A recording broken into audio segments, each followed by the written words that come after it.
24 जून को 17,500 रुपये की फ़ीस पेमेंट करनी थी, लेकिन हमारे पास इतने पैसे नहीं थे उस टाइम तक। लेकिन आखिरी टाइम पे जब 4:45 हुआ तो उस टाइम तक इंतज़ाम हो गया था।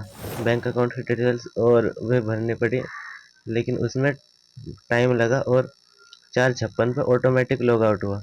उसके बाद दोबारा लॉगिन करना पड़ा और उसके अकाउंट की डिटेल्स दोबारा भरनी पड़ी, लेकिन डेडलाइन एक्सपायर हो गई तो पर उसके बाद फिर कुछ नहीं कर पाए। उसके बाद हमने आईआईटी मद्रास, आईआईटी धनबाद से कांटेक्ट करने की कोशिश की और टेलीफोन के थ्रू, ईमेल के थ्रू, लेकिन उनकी तरफ से ये रिप्लाई आया कि पूरा प्रोसेस कंप्यूटराइज्ड है, वे उसमें कुछ नहीं कर सकते, इसलिए सीट कंसिडर नहीं कर सकते।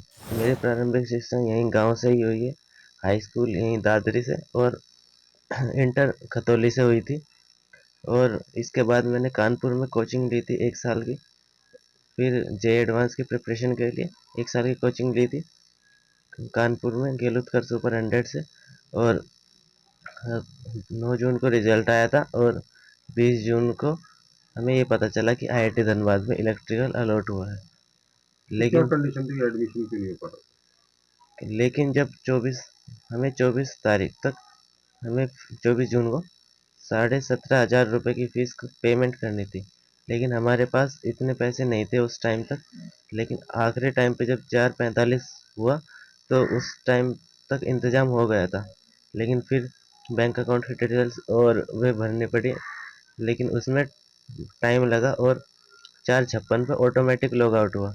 उसके बाद दोबारा लॉगिन करना पड़ा और उसके अकाउंट की डिटेल्स दोबारा भरनी पड़ी, लेकिन डेडलाइन एक्सपायर हो गई तो पर उसके बाद फिर कुछ नहीं कर पाए। उसके बाद हमने आईआईटी मद्रास, आईआईटी धनबाद से कांटेक्ट करने की कोशिश की और टेलीफोन के थ्रू, ईमेल के थ्रू, लेकिन उनकी तरफ से ये रिप्लाई आया कि पूरा प्रोसेस कंप्यूटराइज्ड है, वे उसमें कुछ नहीं कर सकते, इसलिए सीट कंसिडर नहीं कर सकते।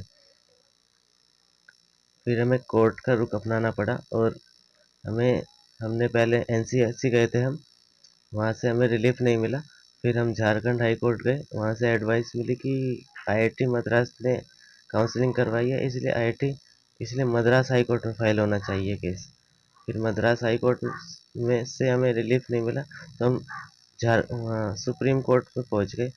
अब सुप्रीम कोर्ट में अभी 24 सितंबर को हियरिंग थी, तो उसमें हमें आश्वासन